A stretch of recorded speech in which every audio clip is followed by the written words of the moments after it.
Hello friends. तो कैसे हैं आप सब। तो फ्रेंड्स, आज से शुरुआत करेंगे हम क्लास 8 की एनसीईआरटी की। और आज का पहला चैप्टर रहेगा प्रारंभिक कथन, कैसे, कब और कहाँ। तो क्लास 8 की शुरुआत इसी चैप्टर के साथ होती है और इसमें हम सबसे पहले पढ़ेंगे तारीखें कितनी महत्वपूर्ण होती हैं। एक वक्त था जब इतिहासकार तारीखों के जादू में ही खोए रहते थे। कब किस राजा की ताजपोशी हुई, कब कौन सा युद्ध हुआ, और इन्हीं तारीखों पर गर्मा गर्म बहसें चलती रहती थी। और आम समझ के हिसाब से इतिहास को तारीखों का पर्याय माना जाता था। आपने भी लोगों को यह कहते हुए सुना होगा कि इतिहास तो बहुत उबाऊ है भाई, बस तारीखें रटते चले जाओ। क्या इतिहास के बारे में यह धारणा सही है? इसमें कोई शक नहीं कि इतिहास अलग अलग समय पर आने वाले बदलावों के बारे में ही होता है और इसका संबंध इस बात से है कि अतीत में चीजें किस तरह की थीं और उनमें क्या बदलाव आए थे। जैसे ही हम अतीत और वर्तमान की तुलना करते हैं, हम समय का जिक्र करने लगते हैं, हम पहले और बाद में की बात करने लगते हैं। रोजमर्रा की जिंदगी में हम अपने आसपास की चीजों पर हमेशा ऐतिहासिक सवाल नहीं उठाते। हम चीजों को स्वाभाविक मानकर चलते हैं, मानो कुछ हमें दिख रहा है और वह हमेशा से ऐसा ही रहा हो। लेकिन हम सबके सामने कभी कभी अचंभे के क्षण आते हैं। कई बार हम उत्सुक हो जाते हैं और ऐसे सवाल पूछते हैं जो वाकई ऐतिहासिक होते हैं। किसी व्यक्ति को सड़क किनारे चाय के घूंट भरते देखकर आप इस बात पर हैरान हो सकते हैं कि चाय या कॉफी पीने का चलन शुरू कब से हुआ होगा। रेलगाड़ी की खिड़की से बाहर झांकते हुए आपके जहन में ये सवाल उठ सकता है कि रेलवे का निर्माण कब हुआ। रेलगाड़ी के आने से पहले लोग दूर दूर की यात्रा किस तरह से कर पाते थे। और सुबह सुबह अखबार पढ़ते हुए आप ये जानने के लिए उत्सुक हो सकते हैं कि जिस जमाने में अखबार नहीं छपते थे, उस समय लोगों को चीजों की जानकारी कैसे मिलती थी। ये सारे ऐतिहासिक सवाल हमें समय के बारे में सोचने के लिए प्रेरित कर देते हैं और समय को हमेशा साल या महीनों के पैमाने पर नहीं देखा जा सकता। कई बार ऐसी प्रक्रियाओं के लिए कोई तारीख तय करना वाकई गलत होता है जो एक लंबे समय तक चलती रहती है। भारत में लोगों में अचानक एक दिन सुबह सवेरे चाय पीना शुरू नहीं किया था, वह इसका स्वाद धीरे धीरे ही जबान पर चढ़ा रहा था। और इस तरह की प्रक्रियाओं के लिए कोई स्पष्ट तिथि नहीं हो सकती। इसी तरह हम ब्रिटिश शासन की स्थापना के लिए कोई एक तिथि नहीं बता सकते। राष्ट्रीय आंदोलन किस दिन शुरू हुआ या अर्थव्यवस्था या समाज में किस दिन बदलाव आए, ये बताना भी संभव नहीं है। और ये सारी चीजें एक लंबे समय में घटती हैं। ऐसे में हम सिर्फ एक अवधि की ही बात कर सकते हैं और एक लगभग सही अवधि के बारे में बता सकते हैं। बेखास बदलाव दिखाई देने शुरू होंगे तो फिर लोग इतिहास को तारीखों से जोड़कर क्यों देखते हैं। इस जुड़ाव की एक वजह है, एक समय था जब युद्धों और बड़ी बड़ी घटनाओं के ब्यौरों को ही इतिहास माना जाता था और ये इतिहास राजा महाराजाओं और उनकी नीतियों के बारे में होता था। इतिहासकार ये लिखते थे कि कौन से साल राजा को ताज पहनाया गया, किस मुगल साल में उसका विवाह हुआ, किस साल उसके घर में बच्चा पैदा हुआ और कौन से साल में उसने कौन सी लड़ाई लड़ी, कब वह मारा गया और उसके बाद कौन शासक गद्दी पर बैठा। इस तरह घटनाओं के लिए निश्चित तिथि बताई जा सकती है और इस तरह के इतिहासों में इतिहास तिथियों का बहुत महत्व बना रहता है। जैसा कि पिछले 2 साल की इतिहास की किताब में आपने देखा है कि अब इतिहासकार बहुत सारे दूसरे मुद्दों और दूसरे सवालों के बारे में भी लिखने लगे हैं।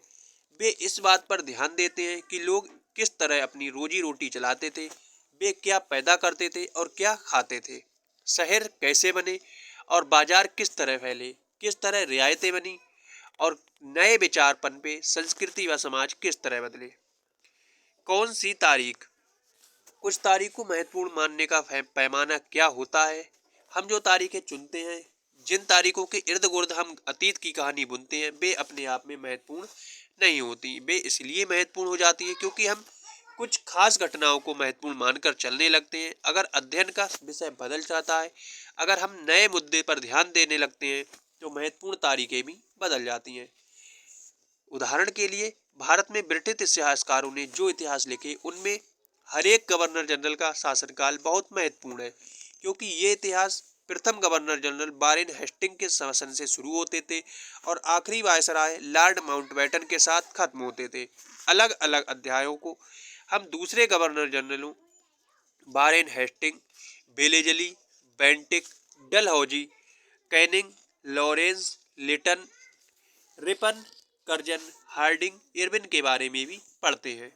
इस इतिहास में गवर्नर जनरलों और वायसरायों का कभी न कभी खत्म होने वाला सिलसिला ही छाया रहता था और इतिहास की इन किताबों में सारी तारीखों का महत्व इन अधिकारियों की उनकी गतिविधियों, नीतियों, उपलब्धियों के आधार पर ही तय होता था। ऐसे मान था कि मानो इन लोगों के जीवन के बाहर कोई ऐसी चीज नहीं थी जिससे जानना महत्वपूर्ण हो और इन लोगों के जीवन का क्रम ब्रिटिश भारत के इतिहास में अलग अलग अध्यायों का विषय बन जाता था। क्या हम इसी दौर के इतिहास को अलग ढंग से नहीं लिख सकते? गवर्नर जनरलों के इस इतिहास के चौखटे में हम भारतीय समाज के विभिन्न समूहों और वर्गों की गतिविधियों पर किस तरह ध्यान दे सकते हैं? जब हम इतिहास या कोई कहानी लिखते हैं तो उसे टुकड़ों या अध्यायों में बांट देते हैं। ऐसा क्यों करते हैं? तो ऐसा इसीलिए किया जाता है ताकि हर अध्याय में कुछ सामंजस्य रहे। इसका मकसद कहानी को इस तरह से सामने लाना होता है कि उसे आसानी से समझा जा सके और याद रखा जा सके। इस प्रक्रिया में हम सिर्फ उन घटनाओं पर जोर देते हैं जो उस कहानी में पेश करने में मददगार होती है और जो इतिहास गवर्नर जनरलों के जीवन के इर्द गिर्द चलता है उसमें भारतीयों की गतिविधियां कोई मायने नहीं रखती। उनके लिए वहां कोई जगह नहीं होती। तो क्या किया जाए?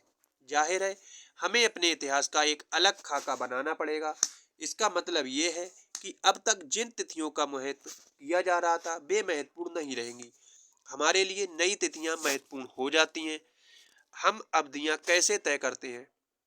1817 में स्कॉटलैंड के अर्थशास्त्री और राजनीतिक दार्शनिक जेम्स मिल ने 3 विशाल खंडों में a history of British India, British Bharat का इतिहास नामक एक किताब लिखी और इस किताब में उन्होंने भारत के इतिहास को हिंदू, मुस्लिम, ब्रिटिश इन 3 कालखंडों में बांटा था। कालखंडों के इस निर्धारण को ज्यादातर लोगों ने मान भी लिया। क्या आपको भारतीय इतिहास को समझने के इस तरीके में कोई समस्या दिखाई देती है?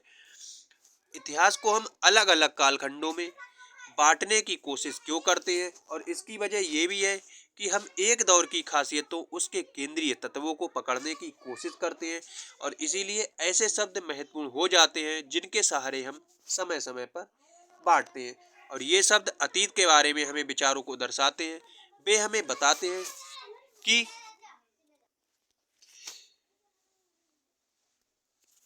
एक अवधि से दूसरी अवधि के बीच आए बदलावों का क्या महत्व होता है। मिल को लगता था कि सारी एशियाई समाज सभ्यता के मामले में यूरोप से पीछे है और इतिहास की उनकी समझदारी ये थी कि भारत में अंग्रेजों के आने से पहले यहाँ हिंदू और मुसलमान तानाशाहों का ही राज चलता था। यहाँ चारों ओर केवल धार्मिक बैर, जातिगत बंधनों और अंधविश्वासों का ही बोलबाला था। मिल की राय में ब्रिटिश शासन भारत को सभ्यता की राह पर ले जा सकता था और इस काम के लिए जरूरी था कि भारत में यूरोपीय शिष्टाचार, कला संस्थानों और कानूनों के लागू किया जाए। और मिल ने तो यहाँ तक की सुझाव दिया था कि अंग्रेजों को भारत के सारे भूभाग पर कब्जा कर लेना चाहिए ताकि भारतीय जनता को ज्ञान और सुखी जीवन प्रदान किया जा सके। और उनका मानना था कि अंग्रेजों की मदद के बिना हिंदुस्तान प्रगति नहीं कर सकता। इतिहास की इस धारणा में अंग्रेजी शासन प्रगति और सभ्यता का प्रतीक था और अंग्रेजी शासन से पहले सारा अंधकार का दौर था। क्या इस तरह की धारणा को स्वीकार किया जा सकता है? क्या इतिहास के किसी दौर को हिंदू या मुसलमान दौर कहा जा सकता है? क्या इन सारे दौरों में से कई तरह के धर्म एक साथ नहीं चलते थे? किसी युग को केवल उस समय के शासकों के धर्म के हिसाब से तय करने की जरूरत क्या है? अगर हम ऐसा करते हैं तो इसका यह मतलब है कि क्या कहना चाहते हैं कि औरों के जीवन और तरीकों का कोई महत्व नहीं होता। हमें याद रखना चाहिए कि प्राचीन भारत में सारे शासकों का भी एक ही धर्म नहीं होता था। अंग्रेजों द्वारा सुझाए गए वर्गीकरण से अलग हटकर इतिहासकार भारतीय इतिहास को आमतौर पर प्राचीन, मध्यकालीन और आधुनिक काल में बांट कर देखते थे। इस विभाजन की भी अपनी समस्याएं हैं। इतिहास के इन खंडों में बांटने की ये समझ भी पश्चिम से आई है। पश्चिम में आधुनिक काल को विज्ञान, तर्क, लोकतंत्र, मुक्ति और समानता जैसी आधुनिकता की ताकतों के विकास का युग माना जाता है और उनके लिए मध्यकालीन समाज के वे समाज थे जहां आधुनिक समाज की ये विशेषताएं नहीं थीं। क्या हम अपने अध्ययन के लिए आधुनिक काल की इस अवधारणा को बिना सोचे विचारे ऐसे ही अपना सकते हैं जैसा कि आप इस चित्र में देखेंगे? अंग्रेजों के शासन में लोगों के पास समानता, स्वतंत्रता या मुक्ति नहीं थी और ना ही आर्थिक विकास और प्रगति का दौर था। बहुत सारे इतिहासकार इस युग को औपनिवेशिक युग कहा करते थे। अब बात करते हैं कि औपनिवेशिक होता क्या है। इस किताब में आप पढ़ेंगे कि किस तरह अंग्रेजों ने हमारे देश को जीता और स्थानीय नवाबों और राजाओं को दबाकर अपना शासन स्थापित किया। आप देखेंगे कि किस तरह अर्थव्यवस्था का समाज व नियंत्रण स्थापित किया गया और अपने सारे खर्चों को निपटाने के लिए राजस्व वसूल लिया गया। अपनी जरूरतों चीजों को सस्ती कीमत पर खरीदा और निर्यात के लिए महत्वपूर्ण फसलों की खेती कराई गई। इन सारी कोशिशों के कारण क्या बदलाव आए, आप ये भी जानेंगे कि ब्रिटिश शासन के कारण यहाँ की मूल्य मान्यताओं और पसंद नापसंद, रीति रिवाज, तौर तरीकों में क्या बदलाव आए जब एक देश के पर दूसरे देश के दबदबे से इस तरह के राजनीतिक, आर्थिक और सामाजिक सांस्कृतिक बदलाव आते हैं तो इस प्रक्रिया को औपनिवेशीकरण काल कहा जाता है। लेकिन जल्द ही आप ये समझ जाएंगे कि सारे वर्ग समूह इन बदलावों को एक ही ढंग से अनुभव नहीं कर रहे थे, इसीलिए इस किताब को हमारे अतीत का नाम दिया गया है। हम किस तरह जानते हैं? भारतीय इतिहास के पिछले 250 साल लिखने के लिए इतिहासकार कौन कौन से स्रोतों का इस्तेमाल करते हैं? सन 1946 में भारत की औपनिवेशिक सरकार शाही भारतीय नौसेना के जहाजों में सिपाहियों की बगावत को कुचलने का प्रयास कर रही थी और उस समय विभिन्न बंदरगाहों से गृह विभाग को जो रिपोर्टें मिल रही थीं उनके कुछ नमूने इस प्रकार हैं। बम्बई, इस बात का इंतजाम कर लिया गया है कि सेना जहाजों और दफ्तरों पर कब्जा कर ले और शाही नौसैनिक जहाज अभी भी बंदरगाह से बाहर ही हैं। 301 कराची, 301 विद्रोहियों को गिरफ्तार कर लिया गया है। विशाखापट्टनम, स्थिति पूरी तरह नियंत्रण में है। प्रशासन अभिलेख तैयार करता है। अंग्रेजी शासन द्वारा तैयार किए गए सरकारी रिकॉर्ड इतिहासकार को एक महत्वपूर्ण साधन होते हैं और अंग्रेजों की मान्यता थी कि चीजों को लिखना बहुत महत्वपूर्ण होता है। उनके लिए हर निर्देश, हर योजना, नीतिगत फैसले, सहमति, जांच को साफ साफ लिखना जरूरी था और ऐसा करने के बाद चीजों का अच्छी तरह से अध्ययन किया जा सकता था और उन पर वाद विवाद भी किया जा सकता था। इस समझदारी के चलते ज्ञान टिप्पणी प्रतिवेदन पर आधारित शासन की संस्कृति पैदा हुई। अंग्रेजों को ये भी लगता था कि तमाम अहम दस्तावेजों और पत्रों को संभाल कर रखना जरूरी होता है, लिहाजा उन्होंने सभी शासकीय संस्थानों में अभिलेख कक्ष भी बनवा दिए। तहसील के दफ्तर, कलेक्टर, कमिश्नर के दफ्तर, प्रांतीय सचिवालय, कचहरी, सबके अपने अपने रिकॉर्ड रूम होते थे और महत्वपूर्ण दस्तावेजों को बचाकर रखने के लिए अभिलेखागार और संग्रहालय भी बनाए गए थे। 19वीं सदी में प्रशासन की एक शाखा से दूसरी शाखा के पास भेजे गए पत्रों और ज्ञापनों को आप आज भी अभिलेखागारों में देख सकते हैं और वहां आप जिला अधिकारियों द्वारा तैयार किए गए नोटिस, रिपोर्ट पढ़ सकते हैं या ऊपर बैठे अफसरों द्वारा प्रांतीय अधिकारियों को भेजे गए निर्देश और सुझावों को देख सकते हैं। और 19वीं सदी के शुरुआती सालों में इन दस्तावेजों की सावधानीपूर्वक नकल बनाई जाती थी। उन्हें खुशनसीबी के माहिर लिखते थे। खुशनसीबी या सुलेखन भी ऐसे लोग होते थे जो बहुत सुंदर ढंग से चीजें लिखते थे। 19वीं सदी के मध्य तक छपाई तकनीक भी फैलने लगी थी और इस तकनीकी के सहारे अब प्रत्येक सरकारी विभाग कार्यवाहियों के दस्तावेजों की नई नई प्रतियां बनाई जाने लगी। सर्वेक्षण का बढ़ता महत्व। औपनिवेशिक शासन के दौरान सर्वेक्षण का चलन भी महत्वपूर्ण होता गया और अंग्रेजों का विश्वास था कि किसी देश पर अच्छी तरह शासन चलाने के लिए उसको सही ढंग से जानना जरूरी होता है। 19वीं सदी की शुरुआत तक पूरे देश का नक्शा तैयार करने के लिए बड़े बड़े सर्वेक्षण किए जाने लगे और गांवों में राजस्व सर्वेक्षण किए गए। इन सर्वेक्षणों में धरती की सतह, मिट्टी की गुणवत्ता, वहाँ पर मिलने वाले पेड़ पौधों और जीव जंतुओं तथा स्थानीय इतिहासों व फसलों का पता लगाया जाता था। अंग्रेजों की राय किसी इलाके का शासन चलाने के लिए इन सारी बातों को जानना जरूरी था और 19वीं सदी के आखिर में हर 10 साल में जनगणना की जाने लगी और जनगणना के जरिए भारत के सभी प्रांतों में रहने वाले लोगों की संख्या, उनकी जाति, इलाके और व्यवसाय के बारे में जानकारियां इकट्ठी की जाती थीं। इसके अलावा वानस्पतिक सर्वेक्षण, प्राणी वैज्ञानिक सर्वेक्षण, पुरातात्वीय सर्वेक्षण, मानव शास्त्रीय सर्वेक्षण और वन सर्वेक्षण आदि कई दूसरे सर्वेक्षण भी किए जाते थे। अधिकृत रिकॉर्ड से क्या पता नहीं चलता। रिकॉर्ड के इस विशाल भंडार से हम बहुत कुछ पता लगा सकते हैं, फिर भी इस बात को नज़रअंदाज नहीं किया जा सकता कि ये सारे रिकॉर्ड्स हैं, इनसे हमें यही पता चलता है कि सरकारी अफसर क्या सोचते थे, उनकी दिलचस्पी किन चीज़ों में थी और बाद के लिए वे किन चीज़ों को बचाए रखना चाहते थे। इन रिकॉर्ड से हमें ये समझने में हमेशा मदद नहीं मिलती कि देश के दूसरे लोग क्या महसूस करते थे और उनकी कार्रवाई की क्या वजह होती थी।